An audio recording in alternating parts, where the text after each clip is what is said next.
access and energy. Number 2, computing power. Number 3, data access. Number 4, talent building. And number 5, credible, responsible AI framework and policy. Among those 5, everything is very important, but we are currently struggling with some lack of access to computing power and data sets. So that's why today's discussion is very important. Unfortunately, more than 80% of our data set in the world are very heavily skewed to the developed world, high-income countries. Less than 2% in Africa, sub-Saharan Africa. If we just carve out South Africa, less than 0-something%, only for the other sub-Saharan Africas. So we see the big gap in these spaces. So this is pretty important time to talk about how we can really democratize the computing power access in this space. So thank you for joining us, and then I look forward to really good discussion with all of our panels. Thank you. Thank you, Sangbu, for that opening. So I will start by asking the panelists to introduce themselves in a very short way, and I'll start with myself. I'm Faith Waidaka. I build the infrastructure that makes AI possible. So I build the electrical, mechanical infrastructure in data centers in Africa, and I'm also the board chair of the Africa Data Center Association. So we'll go this way. Yann, please tell us who you are. So I'm Yann Lequin. I'm the executive chairman of AMI Labs, Advanced Machine Intelligence Labs, which is a new company I'm building to build the next generation AI system. I'm also a professor at New York University still, and I'm just a month ago I left my position as chief AI scientist of Meta after 12 years at Meta. I'm Sanjay Jain. I lead the digital public infrastructure team at the Gates Foundation. I'm Saurabh Garg. I'm secretary in the Ministry of Statistics and Program Implementation in the Government of India. And I am Chennai Chair, the director of Masakane African Languages Hub, which emerged from a grassroots community called Masakane, focusing on African language NLP. Good. So, Chennai, and coming back this way to all my panelists, what is the single biggest barrier? And I can imagine that we're all coming from different segments from the introductions we just did. But what do we feel is the single biggest barrier today to democratizing AI compute? Chennai? Thanks, Faith. So there are over 2,000 documented languages on the African continent. So our single biggest barrier is the breadth of work we actually have to do to document these languages, to ensure they're well represented, and also focus on the communities that actually speak them. I would say access to models, open models, and AI literacy to be able to utilize those models. And the reason I say that is perhaps infrastructure is something which might get acquired over time, and hopefully the requirement of the size of that infrastructure may also change. And the focus, we probably need to focus much more on the models. I would say too much concentration of digitized data only for developed world. Actually, also go on the data point, because we believe that AI will scale effectively only when data for everyone is available. So when I can get a personalized service because my personal data is accessible through some protected means to a model, so then that will allow AI to reach everyone. I'll just echo some of the things that were said earlier. Certainly, the availability of top-performing open models, open weight, but also open source, would be a way to remove the barriers, or at least, if not a sufficient condition, at least a necessary condition. And the problem is that today, there is no such thing. The open models are behind. But there is a way to get them to surpass the proprietary system, and it's through data. So the access to data was mentioned.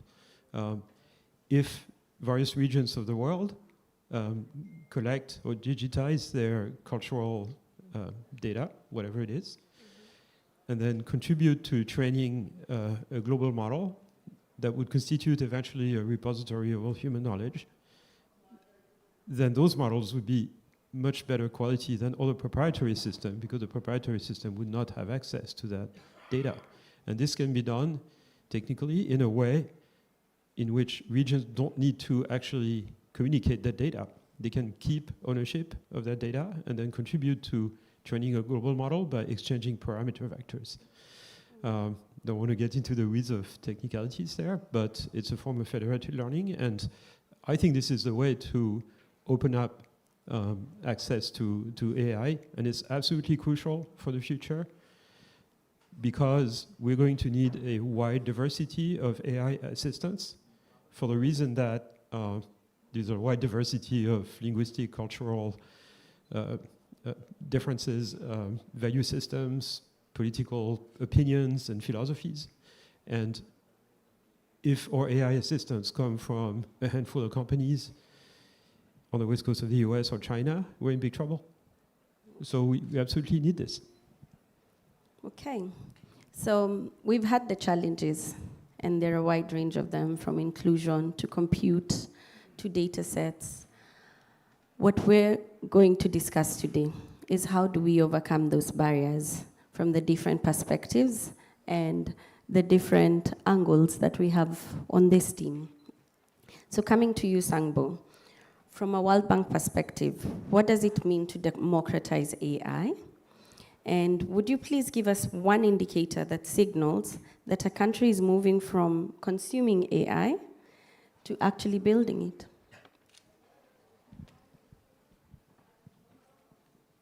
From the World Bank point of view, democratizing data computing is very important. But let's think about this.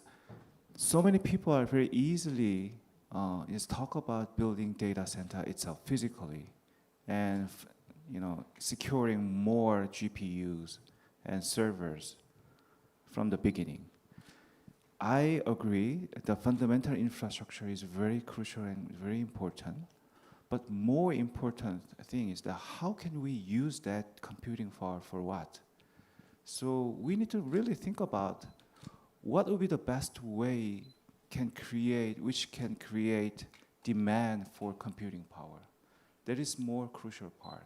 So without having very clear application and some solutions, nobody can really run their own computing data center business in Africa. So it is a very crucial part. So I would like to say we need to think differently from, even though computing power is very important, how can we really create the data demand? So in this regard, so the clear indicator is that how can we really fully manage the data in the local? So one good news is that anyhow, local data, local context can be fully owned, controlled, managed by local country and local people. So that is a very good news. Even though we see a lot of inequality in the computing infrastructure and resources, but what cannot change even in this AI era is that people and the local country and local community can strongly hold their context and then hold their data set. So it is really important signal and opportunity. So I would say, measuring the fully utilizing and harnessing the data set in the local will be the key indicator for this. Okay. Jan, you spoke about compute a few minutes ago, open compute. And I would really like to know, is the concentration of frontier compute a temporary scaling phase or a structural feature of AI? And where do you see the biggest technical opportunity to reduce compute intensity? It's something that Sangbu as well touched on. Okay, so first of all, I think the computing requirements for training modern AI systems is temporary.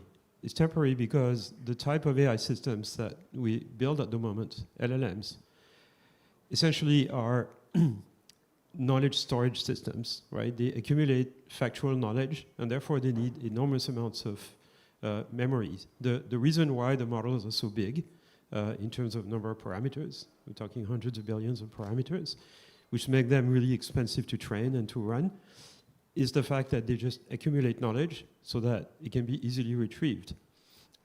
but there's another way to be useful in terms of AI. It's not accumulating knowledge, but actually being smart, okay? And you can replace knowledge by intelligence.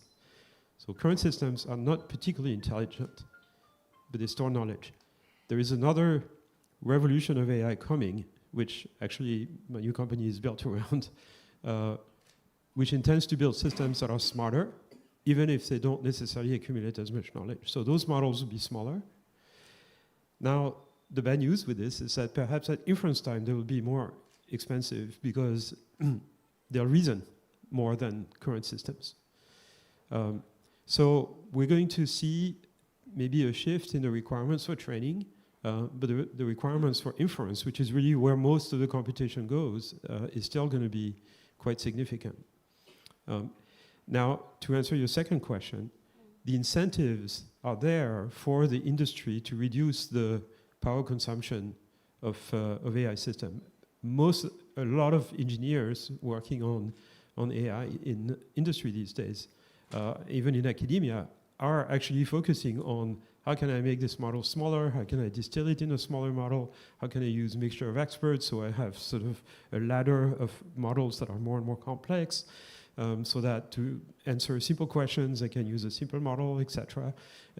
All of it is to optimize power consumption. Why? Because that's where the money goes. That's where you spend all the money when you operate an AI system. It goes into power and maintaining your hardware. So the incentives are there. So that's the good news. You don't need to have laws or regulations or anything. They're working on it because they need to. The bad news is that it's progressing as fast as it can, and it's not fast enough. Okay, but we're not going to be able to make it faster unless we find some technological breakthrough at the fabrication level or the architecture or technology. There's a lot of mileage to be had in those things still.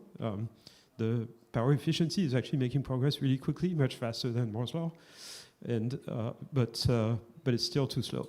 So I'm not expecting like some big revolution in hardware design until we start building something else than transistors on CMOS transistor on silicon.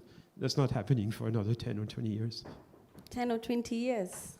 Well, I mean, there's going to be progress, in the meantime. It's not what I mean. But but if you want like a real breakthrough, like some completely new way of building computing systems, there's nothing on the visible horizon that really will allow this, whether it's carbon nanotube or spintronics or whatever it is. Okay, that's very interesting. To think that the training models will become smaller, yet the inference might be the one that will take up the compute. Yet we're also looking at bringing inference to devices as close as possible to the people using it. So there's a bit of a balance to be done in that 10-year period. I think 10 years is a lot of time considering what AI has shown us over the past decade. And I think in terms of research, we might see it sooner. Yeah, Sarab, you led the other digital ID, and now in statistics. How do you see digital public infrastructure enabling AI innovation? And how can countries expand access to shared AI infrastructure without creating new dependencies or compromising data sovereignty?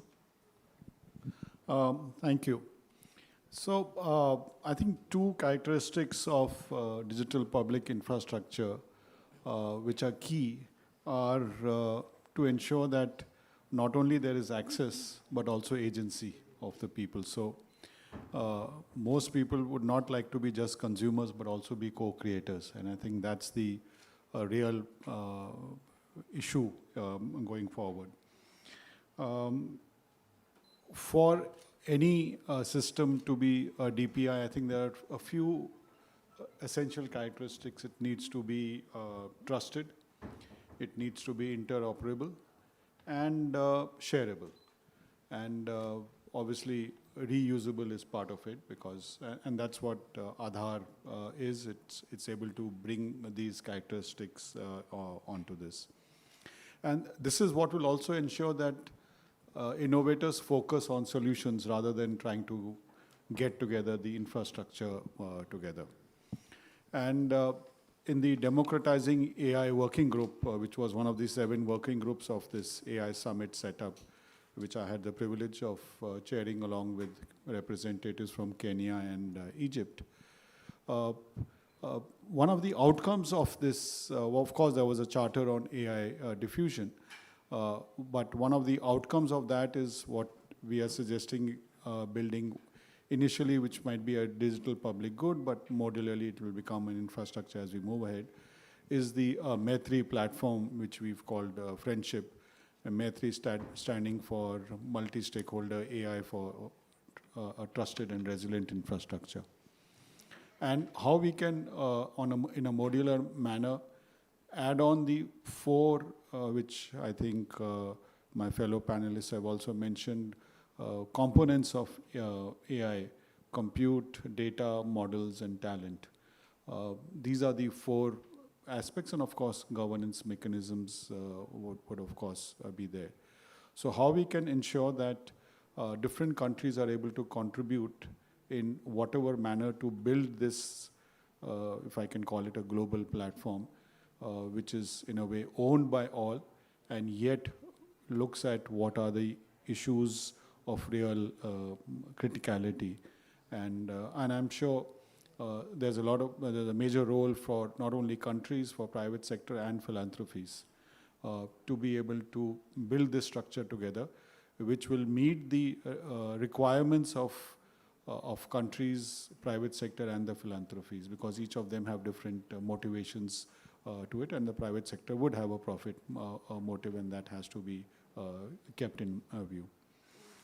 As far as the dependencies, that's the second part of the question that you asked me. I think one of the areas is that we need to ensure that we follow a federated structure rather than a centralized structure. I think that would be key because, and that will also ensure that the variety of languages and cultural contexts that the data sets carry, and which will also ensure that ownership remains where whoever has contributed with the data. And yet technology and open systems exist now to be able to ensure that that sharing can be done in a safe and trusted manner. So how we are able to ensure that this collaboration and cooperation is done based on trust, and what kind of mechanisms we can develop. And they could be partly technological and partly policy based or protocol based. And a combination of this will ensure that we don't generate new dependencies. Thank you. Sanjay, when I said DPI, you nodded your head. So in terms of digital public infrastructure, we've seen it scale because it was interoperable. How can we ensure that data and AI systems that we build now are interoperable and open by design, so that even small startups or governments, like we've just spoken about, can plug in and benefit? I actually want to go off what Dr. Garg said.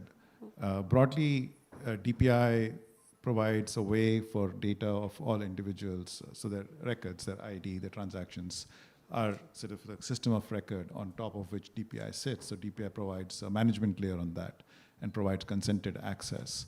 And so that's something which we have seen around the world, that particularly, like, for example, in India, we see this a lot, is that now that you have access to all of this data, you can actually build on top of that through consented access, lots of applications. And that's really where a lot of the value comes in. And I think Jan mentioned about training data sets. Again, the same model can be applied to allow either consented access or anonymized access, so that you can do a federated learning so that the data never goes to the model, but the model comes to the data. And so and India has been looking at this data empowerment and protection architecture, which is on that lines. And that, I think we are now starting to see the structural building blocks come together, which would allow for this underlying data layer to be built, but that requires strong DPI. And so we do think that there's a lot of reason for countries around the world to adopt DPI systems so that citizens' data can be managed in a very trusted way, accessed with consent.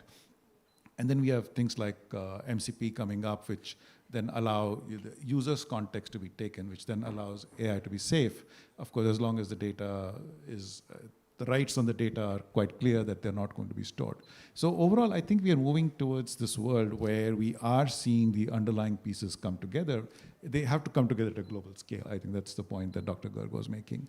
And so from that perspective, I think we are in a fairly good place. But then to make sure this happens, we have to, I think, act in a unified manner. I mean, for example, we have to work together to fund efforts which are at the grassroots. So for example, what we are seeing with Masakane, where you're working with countries, with communities, so that their languages can be represented.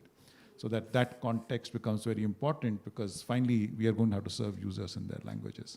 So I do think, I'm very positive that we're moving in the right direction. I just think that there's still some ways to go. I think the other barriers as well, but on this aspect, I think DPI provides a way for us to get past the data hurdle, as long as, of course, DPI is implemented in a responsible manner in the countries and in the right way. Thank you. Chennai, you've cautioned against technology becoming extractive. How should we build data infrastructure that is trusted by communities? And would you please give us an example of what principles would make an AI project in a village or in a community, in some rural place in Africa, for example, feel empowering rather than extractive? Thank you so much, Faith, for that question. And I think I have the pleasure of sitting here as a representation of what it means when community is involved in building something. Masakane basically means we build together, loosely translated in isiZulu. And that was then a creation of a participatory approach in knowledge building as a result of being excluded in spaces. So if we're going to build data infrastructure that community trusts, is to respond to the realities that they live in and to be participatory. So that's the first example. And just to prove how important for something to be participatory is that 2019, 2020, there were not as many data sets around African languages. I think a source of data was the Jehovah's Witness 300 Bible. And they had translated the languages for their own purpose, which is fine. And then so the community came together, the Masakane community came together and brought in everyone, linguists, NLP people, machine learning people, anyone who spoke the language to actually develop the scripts and do the machine translation work on top of that. And this community that was unfunded, doing everything by the bootstraps, actually won a Wikimedia Award in 2021 for their participatory action work. And I think that is then crucial to actually show that if you're going to build trust, people have to see what the end value is and also be recognized. So this paper actually has, I think, about 20 people on it, a lot of people on it, which some people could never have been authors, but they contributed to it, and they've got a paper published, and that's significant. And then secondly, it's really thinking about meeting communities where they are, regardless of what their location is. It's realizing the inequity that we exist with. So one of the projects that we will be doing at Masakane is called Project Echo. It's designed to be a gender responsive project because gender transformative is also the North Star that we're hoping to get to one day. And in that instance, it understands the realities of gendered inequality on the African continent, regardless of any technological innovation. And what we're doing in partnership with Gates Foundation, and also working with IDRC, who are working on this as well as a gendered intervention, is to actually then work with tech entrepreneurs developing gender responsive use cases that focus on women's economic empowerment as well as health, to then think about how are we creating an impactful tool when you add African languages on top that will result in better economic outputs for them or better information when it comes to health. So again, it is thinking about designing with the communities and meeting them where they are. And then lastly, this is to say that we love to say this on our team, that what we're not doing is new. The technology may be new, but there are practices that we can borrow from other spaces to actually then ensure this is done. So I would like to reference the community network models. Last mile connectivity is a significant issue across the continent. We've had universal service access funds as an incentive for mobile network operators to do this, but sometimes some communities are not served well enough.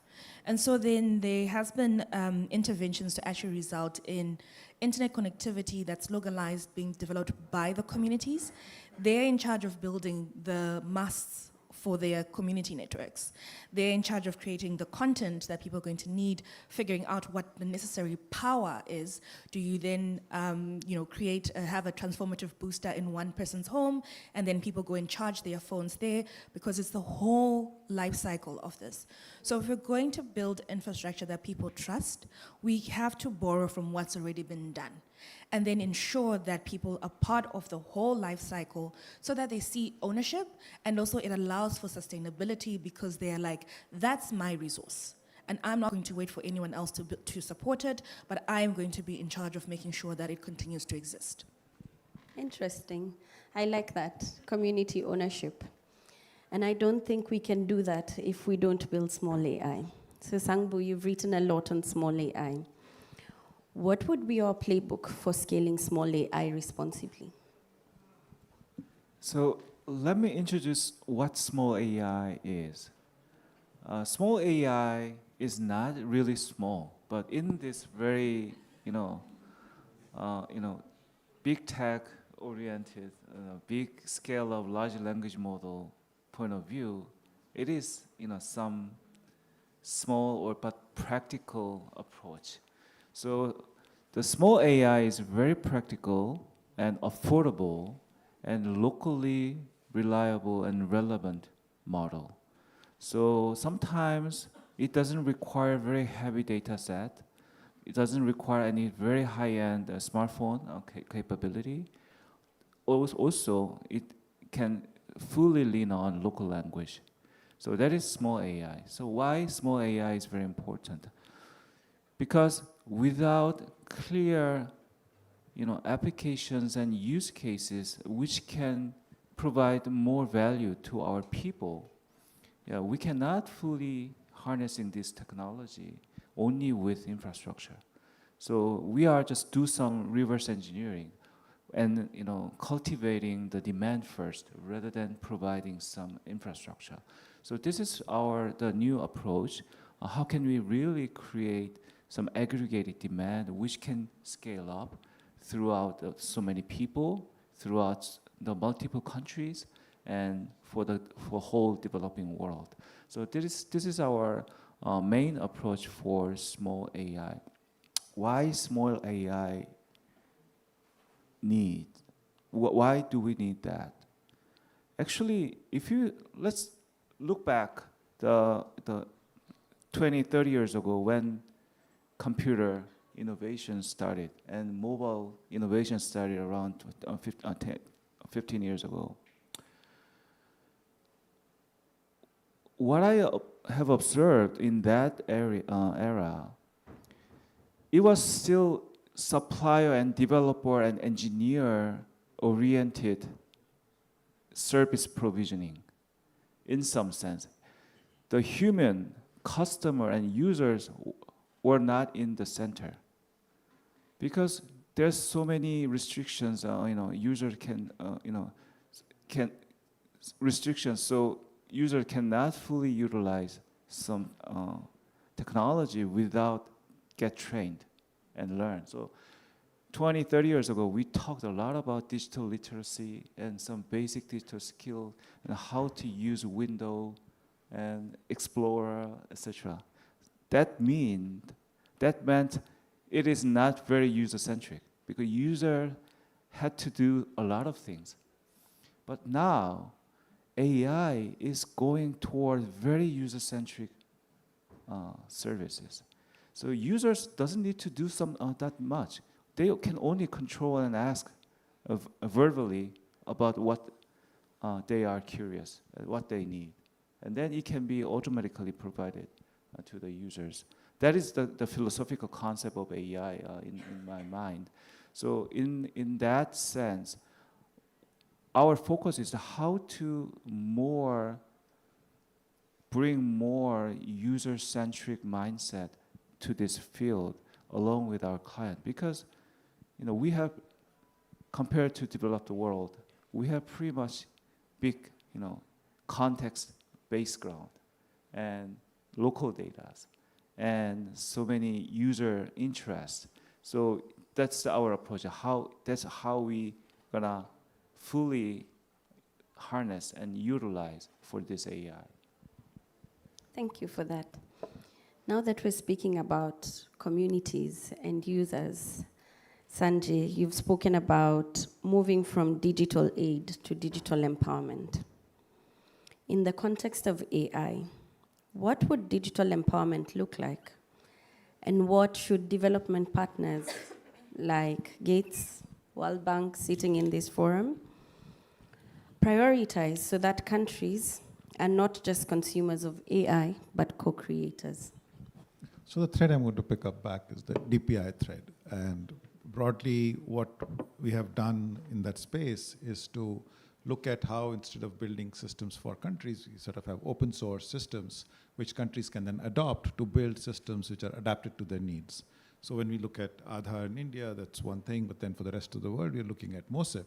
And MOSIP is a modular open source ID platform that we have supported, which countries are taking and building with their own policy layers, building their own application versions of it. And so in Ethiopia, you have FIDA, which is based on MOSIP, and it's actually very much customized to what they need.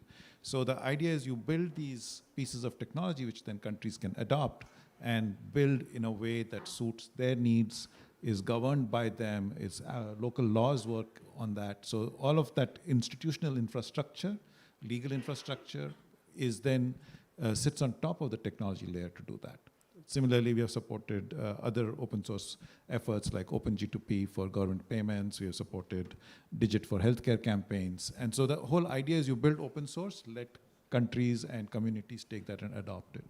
Similarly, with Masakhane, again, the same idea is that if you have a way by which local communities can come together and collect data, but then make that available for global needs. So we have funded those kinds of efforts in India and in Africa as well, so that these efforts are now there where local communities are empowered to make sure that AI systems can understand and speak their language. And that is, again, a form of empowerment. So broadly, that's sort of the way we think about it, is how do we build open standards, open source products that countries and communities can use and contribute back to, and co-create essentially their versions of their systems that then work in a unified way across the world.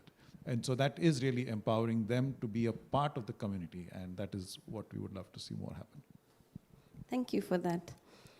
Now, Jan, I can't help but come back to these world models that, in my mind, I was thinking they would increase the compute power necessary, so the infrastructure would be bigger. But from your explanation, it looks like being more intelligent means less compute, and we now move the power not on the grid side for the training models, but on the inference side, on the devices. So what does that actually mean? for the government people, the AI ecosystem, the startups that are in this room? What should be their focus over the next 1, 5, 10 years if these changes are to happen? And I do believe they will happen. Wonderful question. Thank you. So there's going to be another AI revolution, right? We've seen in recent years the deep learning revolution and the LLM revolution. And unfortunately, the type of AI systems we have access to at the moment manipulate language very well, and it fools a lot of people into thinking that we have it made, that we have systems that are as intelligent as humans because we think of language abilities as properly human. But it's a mistake that generations after generations of computer scientists and people around them have made in AI for the last 70 years of discovering a new paradigm for AI and assuming that this paradigm will lead us to systems that have human-level intelligence. And it's just false, and it's false today as well. Our current technology is limited. It's useful, there's no question it's useful. It should be deployed, developed, it's going to help people. I use it all the time, but it's limited, like previous generations of computer technologies and AI systems. So what is the next revolution? It's the revolution of AI systems that understand the real world.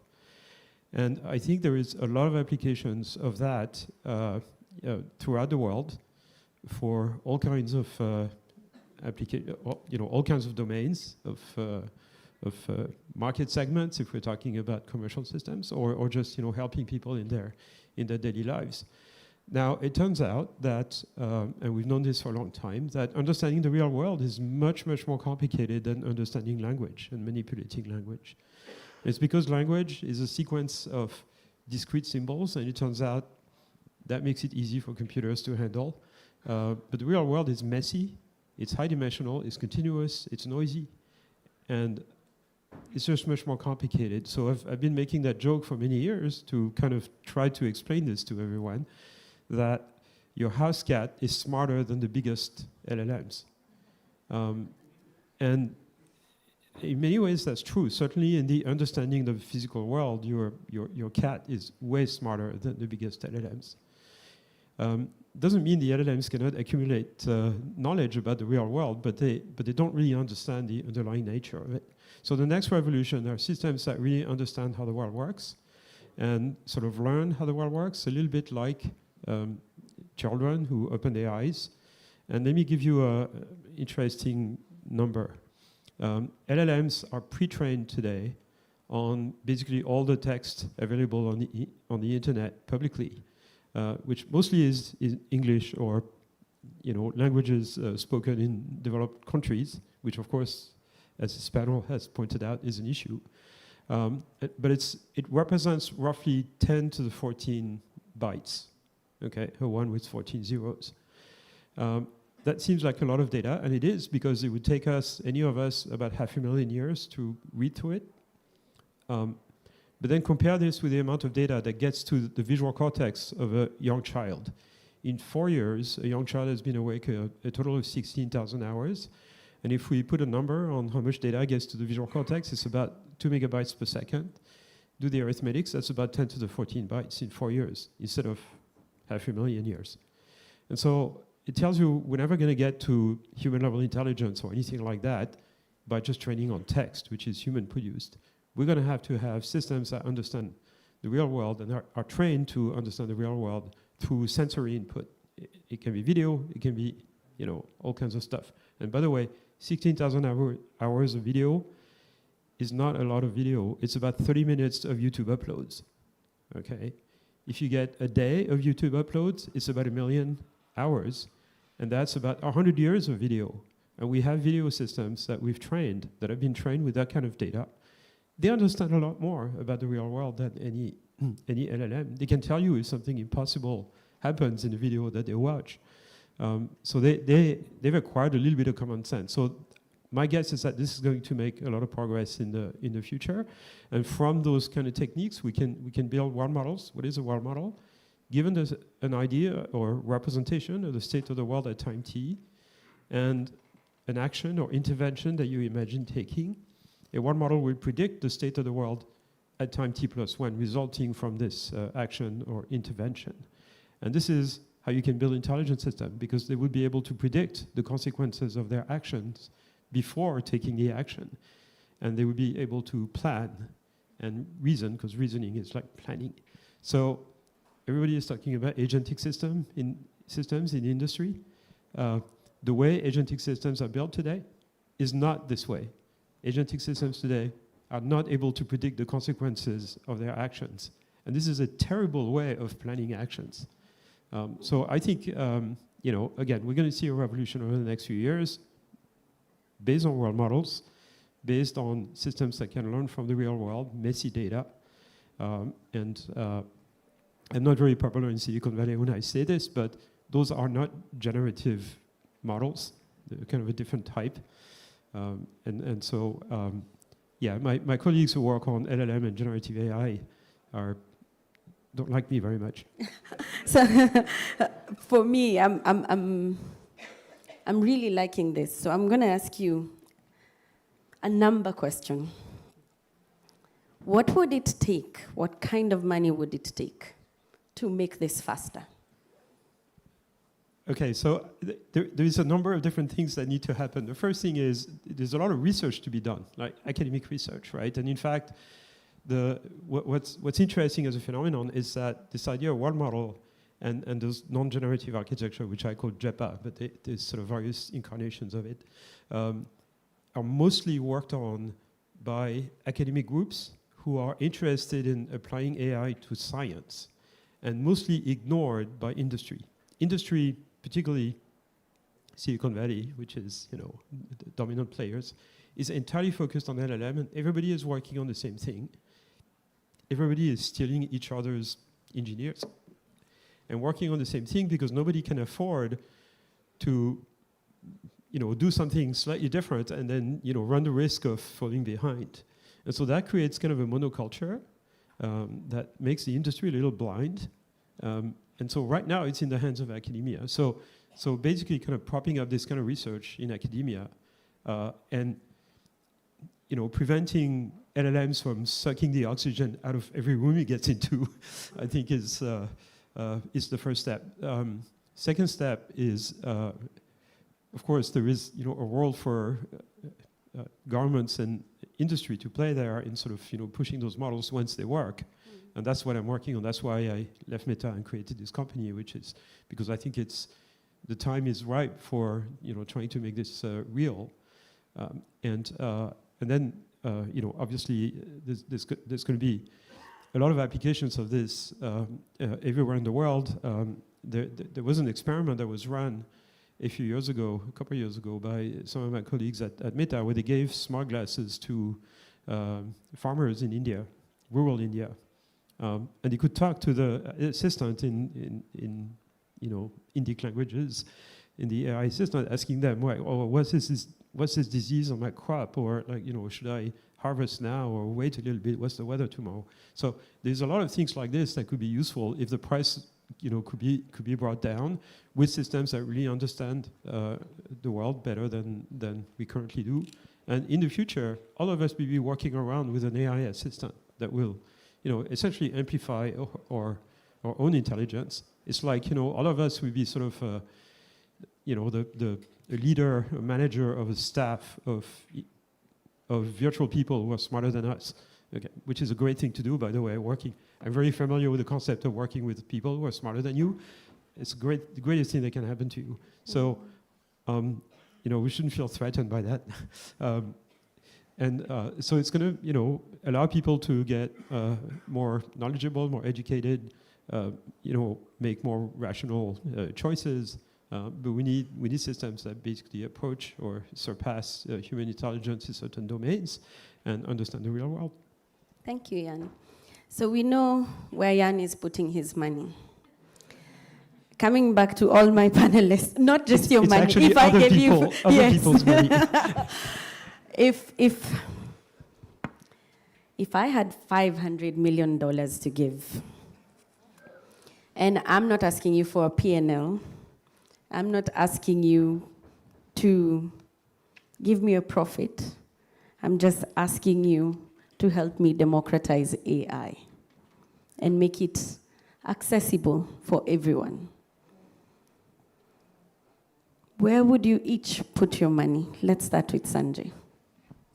Incidentally, 500 million is the amount that you're looking at as raising capital to get DPI everywhere in the world, because we think that getting those underlying systems of record, getting people access to their data in a digital form, can actually empower them so much that they can then participate in the AI revolution in the right way with the right controls and structures in place. So you've kind of just made my case that we would want to think about how we can take that money, deploy it, and bring everyone up to the same level in terms of digital infrastructure, getting the data, getting the ledgers, getting the health records, all of those digitized so that then they can take benefit of AI for their needs. So that's actually what we would want to do.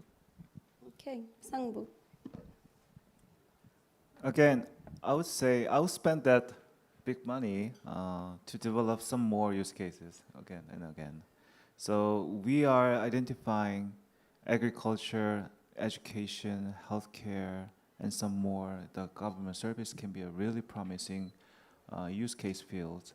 So developing some more practical and profitable use case, and which adds so much value, will be the really critical one. On top of that, maybe while we are developing the use cases, more important thing is that some change user mindset and inspire users. Because one typical problem we are facing is that our low-income users and clients and people do not really know what they don't know. So inspire, even though they can do something with this type of technology, but they don't clearly understand what they can do. So inspire them, then they can really do this with higher productivity, with low cost. That will be very important, things to remind them.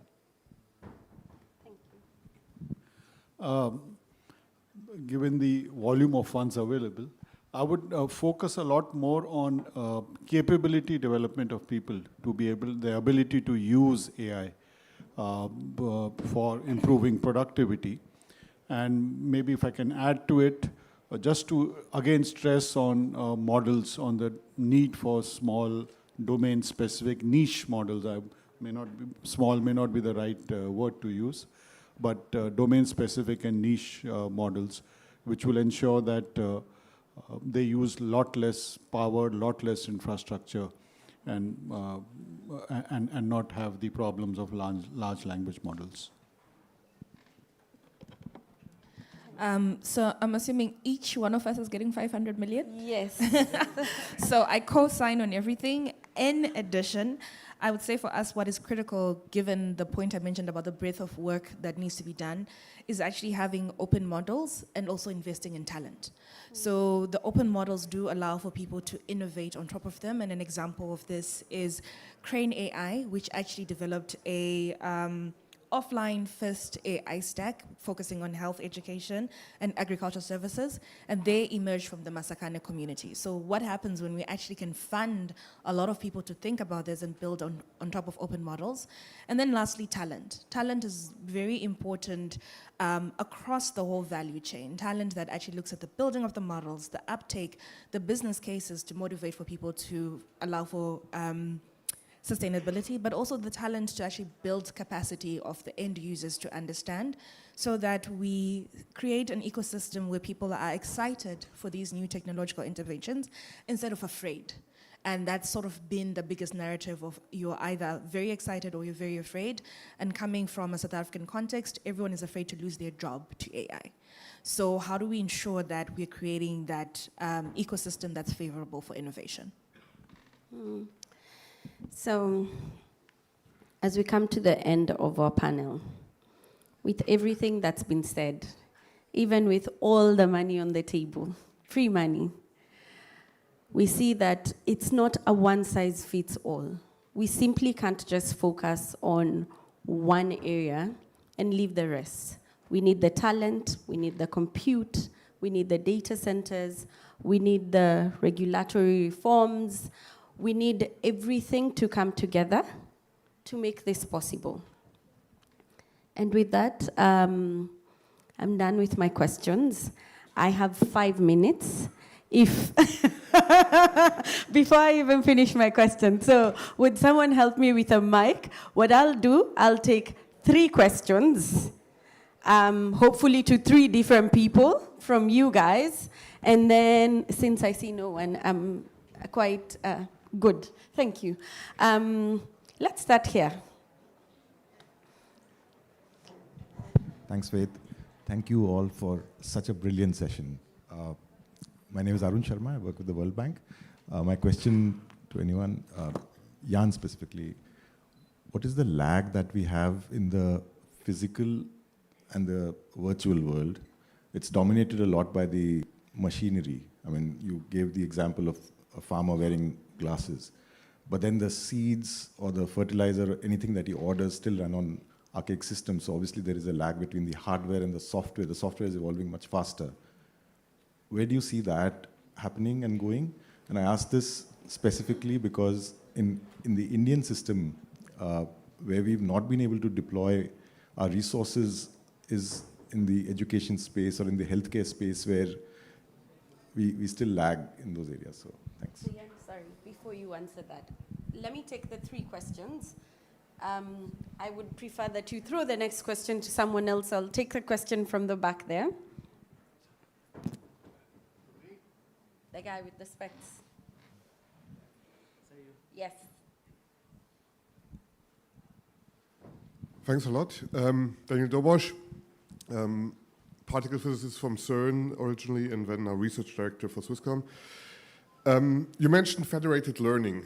Technologically, this is easy. The architecture of collaboration might be difficult for that. So do you have some ideas which kind of organization could coordinate this kind of collaboration? Thank you. Okay, and one last question. Let me take it from here. The guy with the red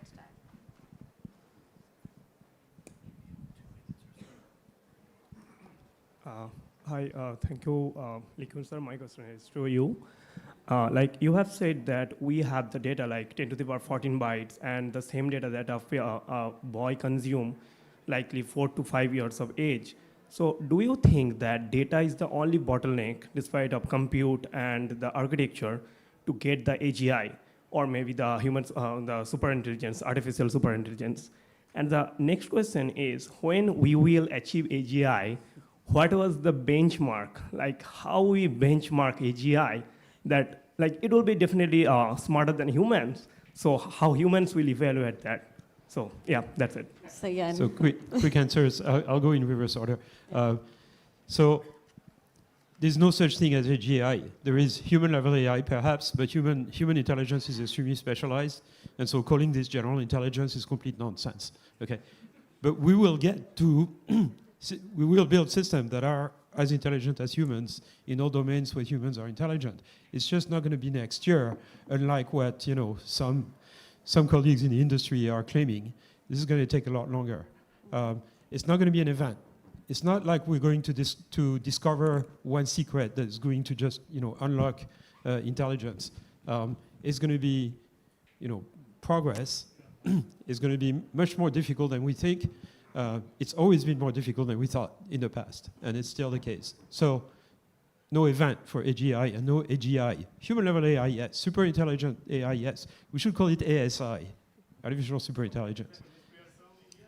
Yeah, well, it depends. Okay, so that's the first thing. And you had a second part to your question. I can't remember what it was, so I'm going to answer the other one. There is a number of organizations that could. So first of all, the thing that's needed for this federated learning idea for an open source model should be bottom up. Like it should be people actually kind of, putting up a GitHub and then collaborating on sort of building the infrastructure for this. Of course, we can get help from governments and organizations, and that's required too. But I think it's going to ultimately people need to build code, write code. So there's a number of groups that have already built their own LLMs that are pretty good quality. There's a group in Switzerland centered at EPFL and ETH, Apertus, so you probably know it. There is a group in the UAE centered on MBZU AI. There is, similar models in Korea, in various other countries, and they all would like, I mean, they should all kind of, get together and basically join forces, and then, bring in other countries as well. I think SEM can play a role. I think UNESCO can play a role. I think, Switzerland should play a role, right? I mean, they have all those organizations in Geneva, right? Maybe that's where, In Italy? and the next summit is going to be there. So maybe that's the right thing to do, and have a bottom-up and top-down. One big organization that can play a role is the AI Alliance, which is a group that promotes open source AI. Jan, let me cut you short. We've run out of time, and we would like to thank you all for coming. Right. Yes. Thank you so much for all the speakers. We just have a small memento from the government side to just make this a memorable event.